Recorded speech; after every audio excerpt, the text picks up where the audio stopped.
Hello. Hi. There's this, okay, continue. I got a little notice that said recordings in progress, and that Yeah, was I know. in the way. I think it's a new thing. Will I take this down from behind me? Does it look a bit weird? Not to me, no. Is it okay? Yeah, it's quite okay. It's a big piece of cardboard that's stuck in my wallet. I'm pulling this out. um, I have a. I just have this song here. Um, it's like an Arna Chala Shiva song. Can I play some of it? Like Sure. share the screen and play. Just I don't know why. I just felt like. Okay. Here, let me see. Here it is. I have to do it now.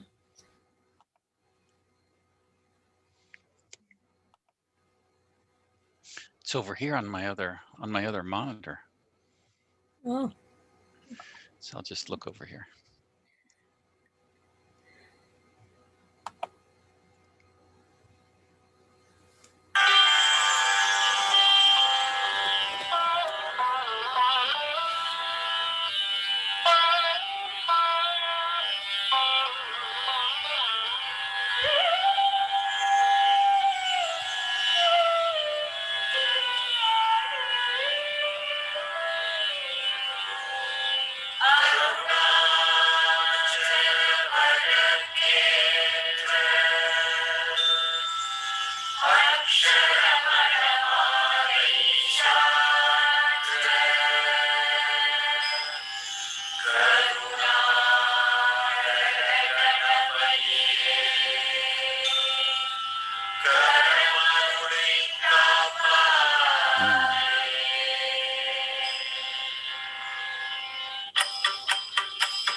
Beautiful.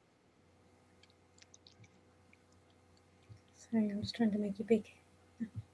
You big? No. That's better. I really want to look at myself. Uh-huh. Okay. I don't have like split screen. I usually have like I can just see. Mm. Nice to see you. Yeah, same here. Hmm.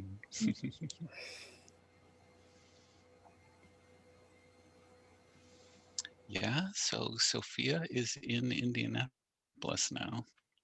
Sorry, Bloomington, Indiana. It's 2,200 miles from here. Wow, that's far. It is, and she drove it. Yeah, How old is she? she Is she drove the first. smaller one or the bigger one? She's the younger one. Yeah, 20, 21, 22 in November. And It's the she's, one in medical school. She's different. say again? It's the older one that's gone to medical school. Isn't Yeah. Then that's only a few hundred miles away. It's it? no big deal, really. Mm. She kind of has the boyfriend to look out for her. So, Mm. but we got there and we went shopping a few times, and she had to arrange the room she was given and put Mm-hmm. sheets on the bed, and it just felt like my little bird feathering her nest, you know. Yeah. And she had, you know, medicine and lotions and vitamins and stuff that was stacked, not stacked, but ordered on the top of her dresser. And I should show you a picture. I'll send you one. So Mm-hmm. everything was in an absolute precise position. Oh yeah. In fact, I said, okay, here's totally. And I said, okay, here's one more thing. Can I place it? And I very carefully placed it. And she moved it.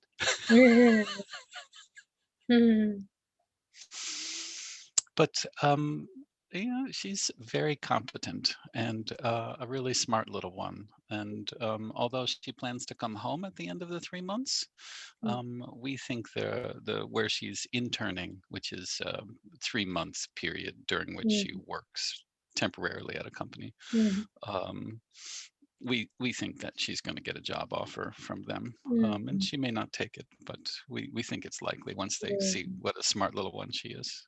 So yeah, so we're very proud and happy for her. You're beaming.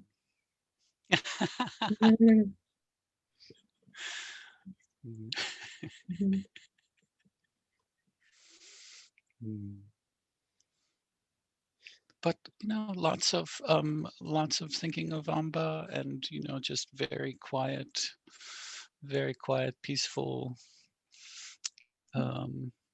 just being, you know, meditation every morning, pretty much for a half hour or so. It's been very nice. It's nice to be back in a regular routine too. So you know, 3 days back at work. Back here, back in the office again, is it after ages? Well, actually, we're still here from home. Going back to the office is going to be optional for a while, and I hope not to go back. I will if I have to, but would rather not. It's, you know, it's a 45-minute bus ride downtown. So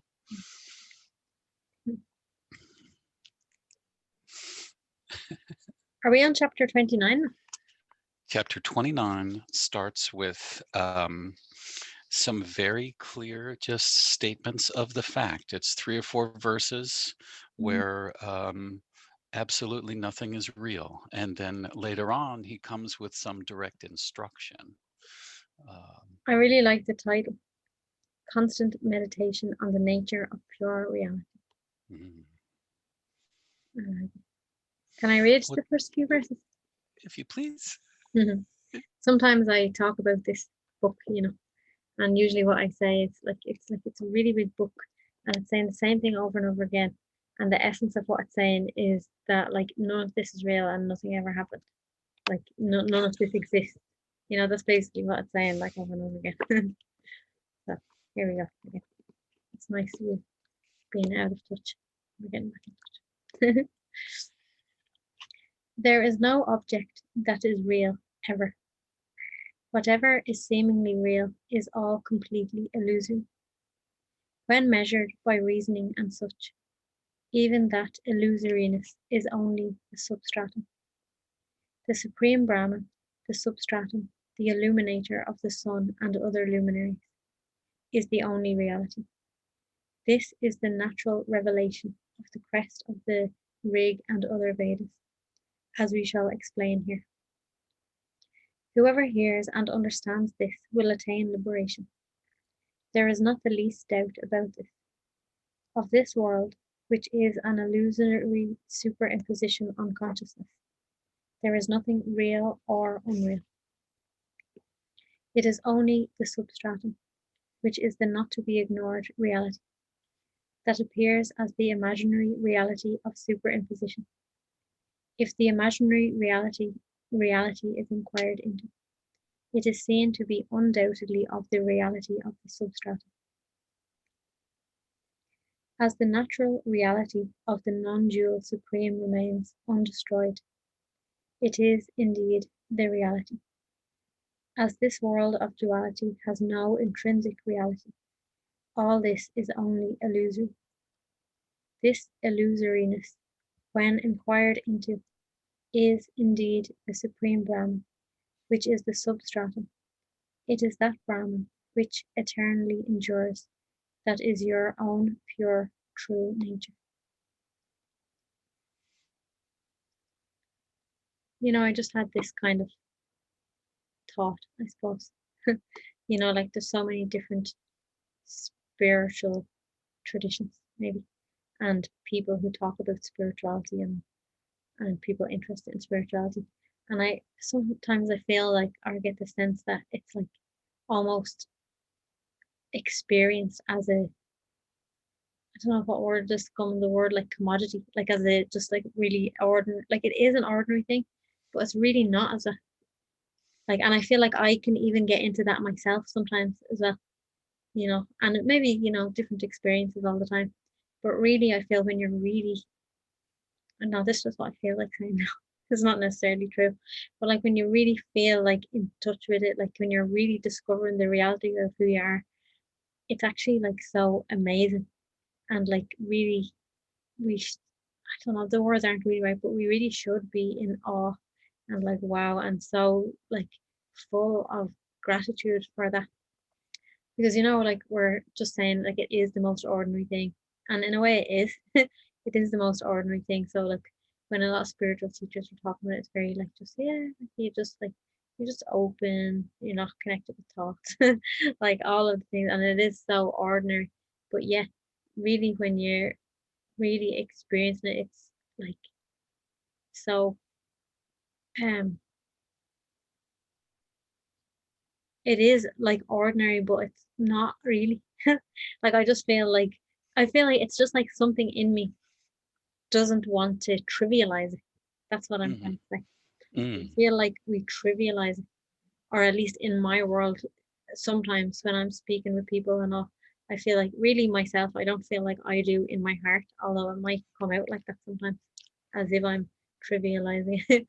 But like I just get that sense that it's kind of, yeah, that seems like word. It's almost like what does, I don't know exactly what trivialize means, but it kind of means like you're making less of it when Mhm. really it is a really like awesome thing.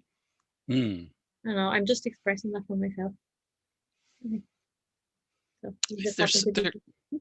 there the commoditization you're referring to seems to me like um, returning to this commitment to being right. Mm, Yeah. And it's like a layer on top of what's mm, already there and true. Yeah. yeah, yeah. Mm. Mm. Mm. And this, like what this is saying is like it's basically saying like only the reality is here. And when like there's like things that are like illusory. So it's like when I'm reading this, it's kind of like sometimes we kind of get caught up in like a story or something that's like totally illusory.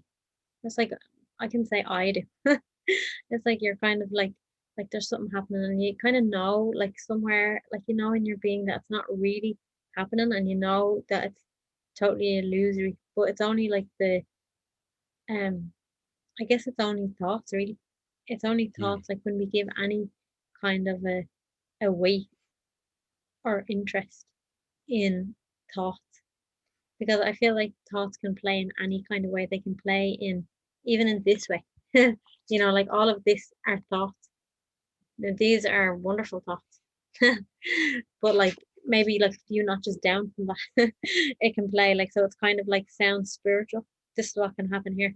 Like it can sound spiritual, you know, so like it can kind of like be kind of alluring, you know, like sometimes like, oh yeah, it's like yeah, oh yeah, I'm just like contemplating this and what's this mean, but really it's just it's really all just like that. It's like the substratum, and mm, I'm not saying it never needs to be focused on because I think it's too what's that like total totalitarian or something. I don't know what that means, but like it's too like complete to say like you should never ever listen to your thoughts or look at your thoughts or explore your thoughts. I don't like that approach either.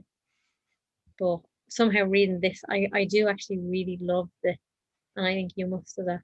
I love the super directness of it, you know. Even though really in my life I think I'm more open to all different kinds of spirituality. But I love this. I love it. Like I feel like it's not compromising at all. And like, you know, in a way for worldly things. It's like there's no time in this world, in Ribhu's world, there's no time to give to no, I don't know, no time to give. There's no need to waste time really, yeah, on like worldly things. Like if you wanted this is it. Like did it say something there, something about like the crest? That was I like that. That's it. There. This is the natural revelation of the crest of the rig and other Vedas. I don't know, it feels like when I read that, I don't know if this is what it means, but when it's saying it's the crest of the Rig Veda, like the best, kind of like the crest, like it's right at the top. Like some people might say like the cream. People say that like the cream at the top or something. The cream's supposed to be the the best. word that comes the words that comes to mind is naked.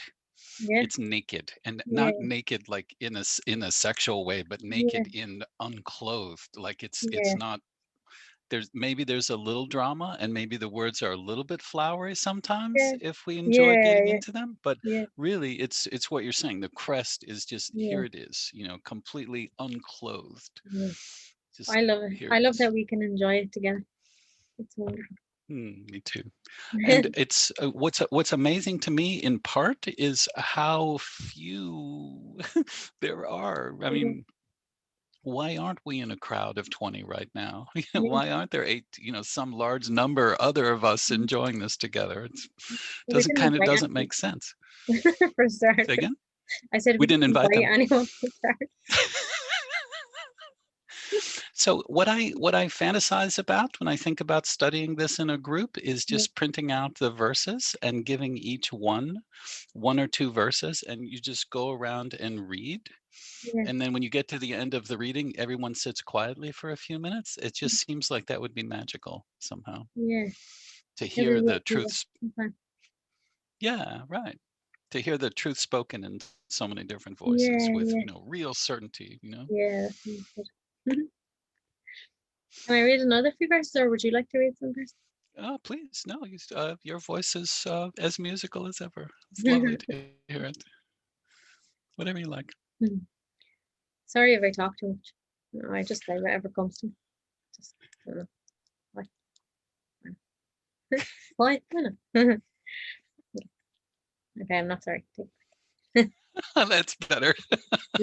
Not really sorry. It's a real Irish thing, you know, to say I'm sorry. I'm sorry for things. I don't know if you know that. It's like people just say sorry all the time. Like, anyway.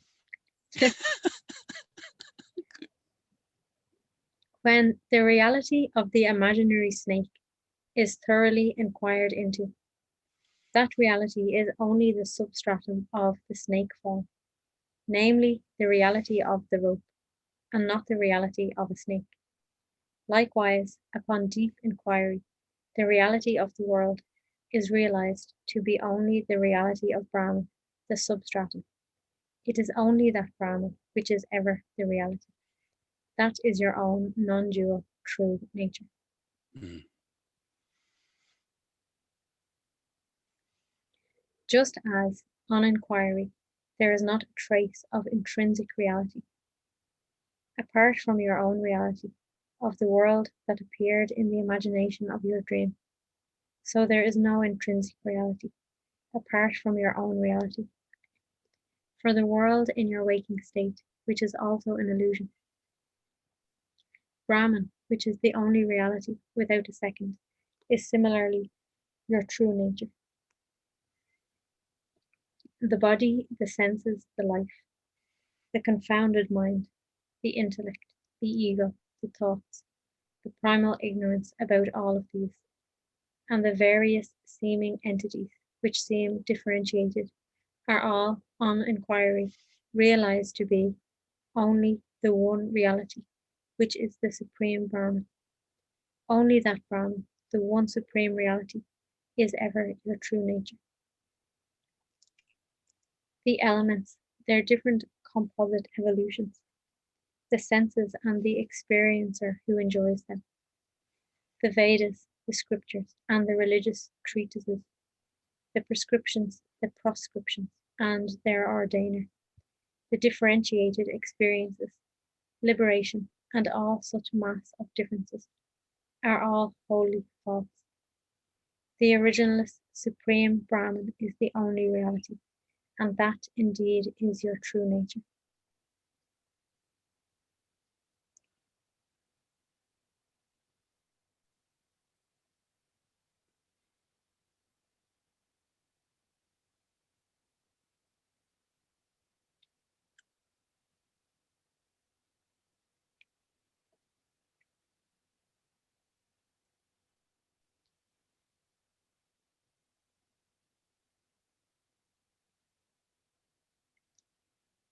The snake and the rope comparison is so strong.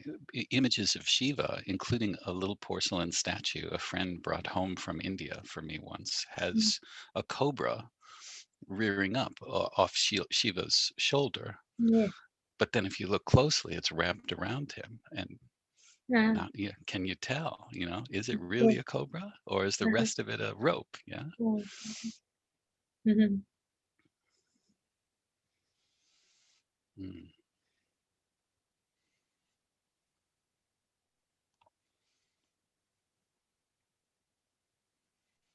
Would you like to read a few verses, or did you have a few verses in mind? Well, where I had jumped ahead, and maybe I can just read 10, and if something comes to say about it, say something, and if not, we move on. Mhm. So this is verse 10. The differentiating sense of I, which is felt inside, the differentiating sense of this, which is felt as if manifold outside, the sense of duality of the body and I, the sense of witnesshood, of I being the witness, the sense of the undivided, that I am the one supreme, and all such modes are wholly false. The absolute, which has no state of any kind, is the reality. And that is indeed your true nature. Mm. I have to laugh because it makes me feel like, I'm the ocean and Mhm. everything else is, it's just a bubbling up. Mhm.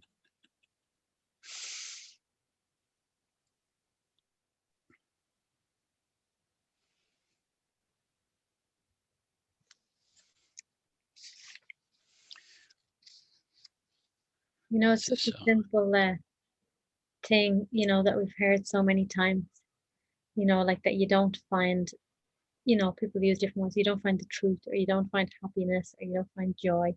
You don't find it out there. You can only find it like in here, or not even in here, because I guess like in here, any feelings that you have, they're also out there. So basically, you can't find like true peace or all of that. You can't find that in the world.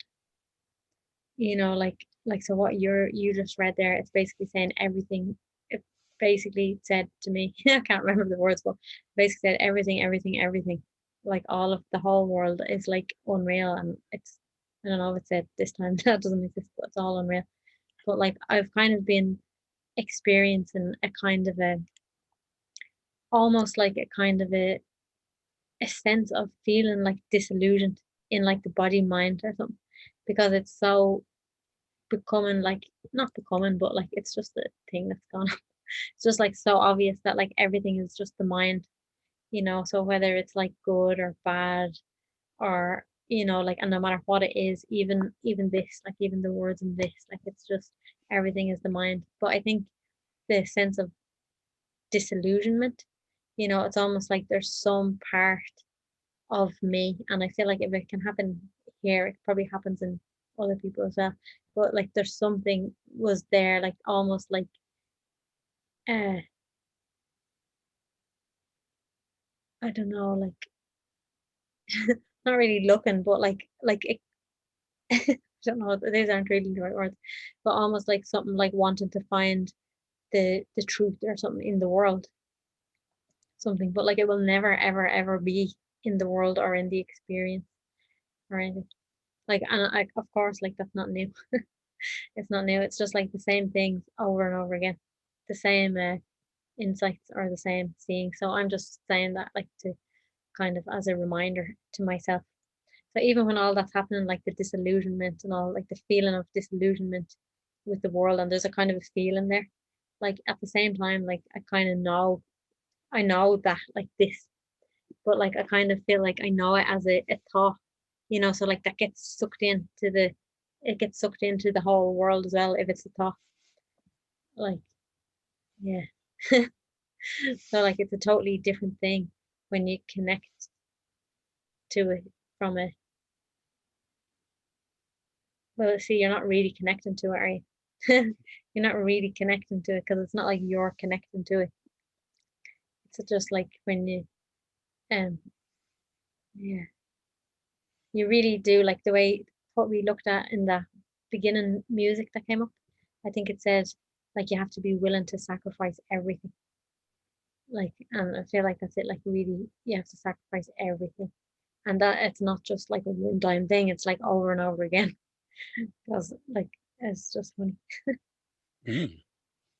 Like, yeah, because everything means what does everything means? It really means, of course, you're sacrificing everything because you're sacrificing the whole of existence, really, isn't it? Everything that's in it and the whole lot of it. And but really, at the same time, you're not sacrificing. You don't have to give up any of it because it's just like recognizing that it's maybe you're sacrificing your attachment to it. Mm.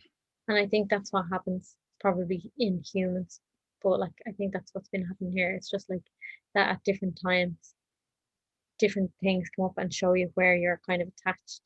So I think there's been kind of like a kind of thing where like maybe a sense of attachment to, even though like I know I know like the truth doesn't have anything to do with experience, and it's totally beyond all experiences and all states, but yet still still like when there's certain experiences or something and something is happening inside, it's almost like you can feel that there's like an identification with still wanting a certain type of experience. So the thing is, you see, it doesn't, I feel like we don't really even know where we are ourselves. Like you can't Mm. evaluate your own I'm saying like liberation because like liberation even doesn't exist, nothing exists. But I don't think you can evaluate yourself no matter what you think about yourself, and nobody else can evaluate you either. Nobody else can evaluate you, and you can't evaluate yourself. And so it's just funny, like because even if you think, it doesn't matter what you think. Like you might think, oh yeah, I'm totally free or something. Like the next like minute or the next day, like it's like life will show that like, well, actually, you're not. It doesn't say it so much, but like experientially, it will show That's all. This is all just me talking to myself. I should watch these videos back this time around. Um, Amba's little giggle there, mixed into, the profound statements, just sort of trivialized all this hanging on, wanting to be right, Mm, all of that. Yeah, very nice. mm, Um, yeah, I mean, the mind is tricky, and Ribu's mm, talking about that um, directly. Um, so there's a few more verses we're skipping over where he's saying, look, the text is great, but if all you're doing is reading it out loud and not sort of making yeah, it real, then it's just singing into the wind, sort of. yeah, mm, yeah,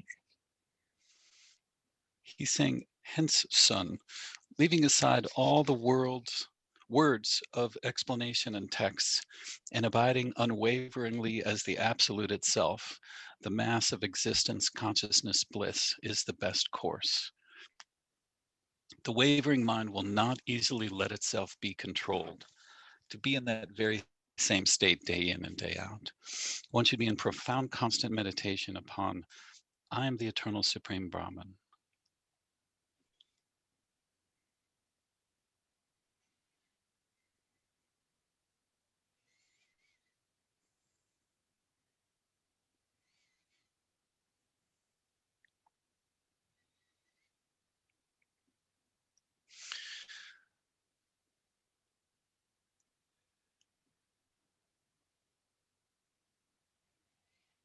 So in these quiet moments when we're sitting together quietly and there's sort of this internal echo of the last line of that verse, it's yeah.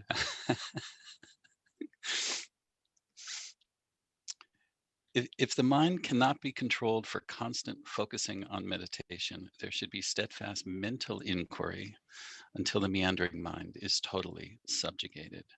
By repeated inquiry into the text, the mind will quietly, completely subside in the supreme. Other than firm inquiry into the scriptures, there's no other means for the conquest of thought. What's interesting here is he's contradicting. We didn't read this is verse 28, and we read verse 27, but verses 20 through 26 or so thereabouts, he's saying the scriptures are worthless. yeah, So here he's coming around saying you got to inquire into them. But then in 29, conquest of thought is the liberation while yet alive. Conquest of thought is liberation out of the body. Only for those of uninterrupted, profound meditation will the conquest of thought come as the reward. Resorting to multitudes of means without conquest of thought will not lead to liberation. Son, focus on perfectly full meditation to achieve that conquest of thought.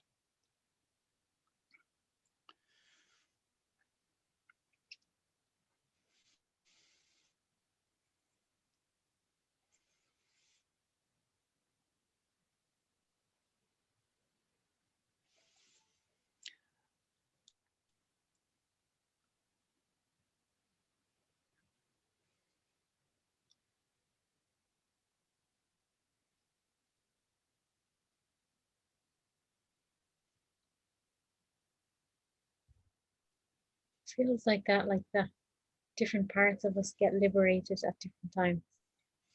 And by liberated, I just mean, I suppose, returning to its source.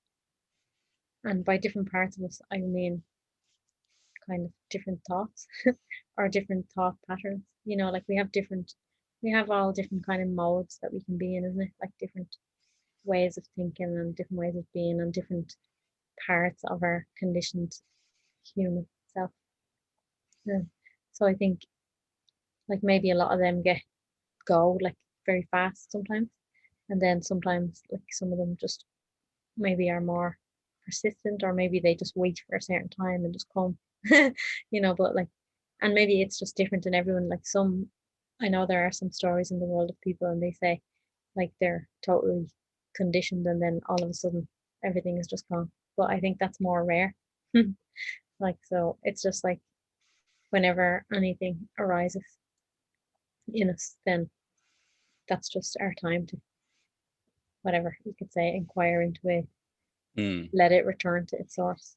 But like I'm mm, kind of saying, it's just it's time for that part of us to be liberated. And I feel like for that we don't really have to do anything. mm. I'm kind of like I'm kind of lazy. Like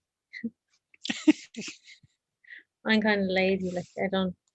I kind of feel uneasy with even the idea of doing things somehow. I don't know why. But like, yeah, it feels right to just like do nothing. Mostly when like, when things feel like, when something feels like a thing for me, or if I'm talking to someone and it feels like a thing, I always feel like it's just enough to just notice it, and like Mm, just really staying in the place of rest, mm. and it's just allowed to kind of work itself out, you know, like that.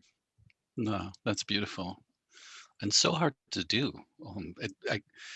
When Mm. you're trying to do, it's so Yeah, hard when you're making an effort. It, yeah, just getting to that place where there's the sense that there is no effort and none needed. Uh, mm. that to me takes some work, and I know it's inherently contradictory. I know, but But the thing is, it's like it can feel like that, and it's like the mind is so tricky. Like I feel like it can play in such a way where it's like the mind is playing as if it's doing things, because there's all different parts of the mind. So it's like it can kind of play, and then you have energy, so it's like pulled in, and so it's like almost like as if there's a doingness going on, but yeah, you're like all the while like not doing anything. So in a way, like it can kind of feel hard because you can feel that. That's what I'm describing it as, like the feeling inside can be like. So it's mm, almost like it's I guess it's like it's an effort, not necessarily a conscious effort of an evil being or something, but it's almost like you can talk about it like as if it's an effort to kind of pull you out, because it almost feels like a pull, but really, really, I guess that's enough, like to just recognize that you actually can't be pulled out. Like, so to mm, recognize that, I feel like that's why I always say like it's enough to just see it, and to really see that you can really never be pulled. Because what, like the self can't be pulled because it doesn't move, isn't it? Like, so it's just like recognizing that. So I'm really totally saying this to myself, you know, like like I have conversations about this often, mostly with my partner, because he's not really into this real direct way. I think I told you. So he's mm. not really into really direct way of teaching. A little bit, like if he hears certain things, he'll like it and be open to it. But like, um, I don't know what I was gonna say about it. I don't know what I was gonna say about it. But like, I just feel like I really like.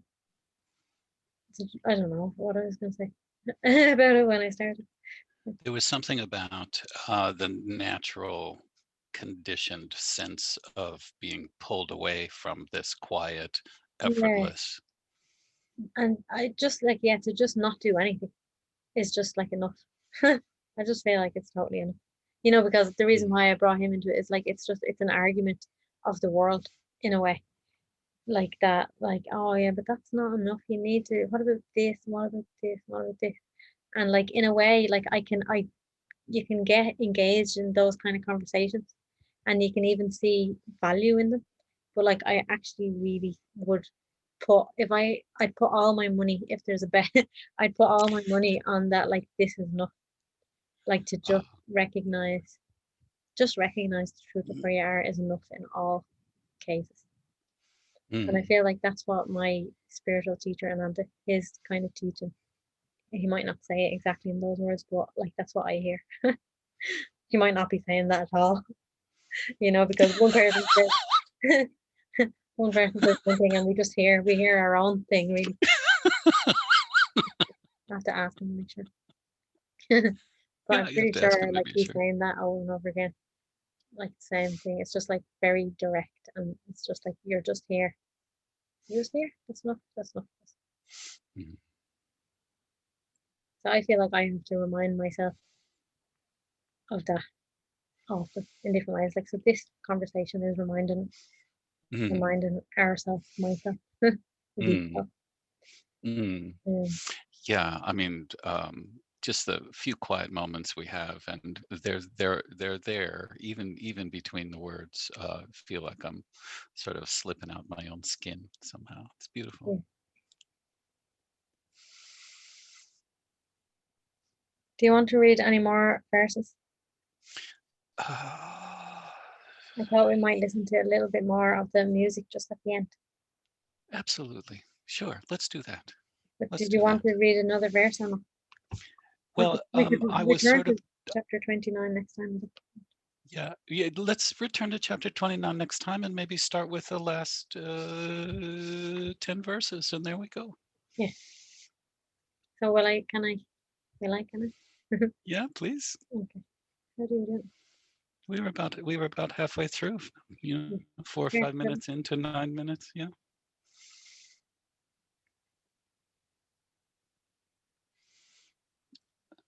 Oh, that's the face you've been looking at. I better look over here. Can you see yourself? Yeah, unfortunately I can. Got too much sun.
Oh, that's really beautiful.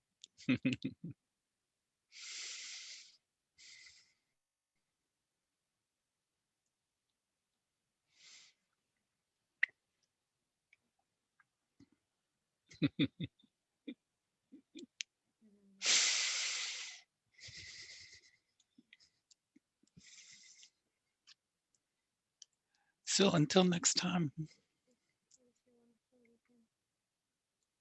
Oh, you got really quiet there. Let's try. You're muted, honey, I think. You got really, really quiet on this side. Okay. All right. Love you. See you next time. Mm.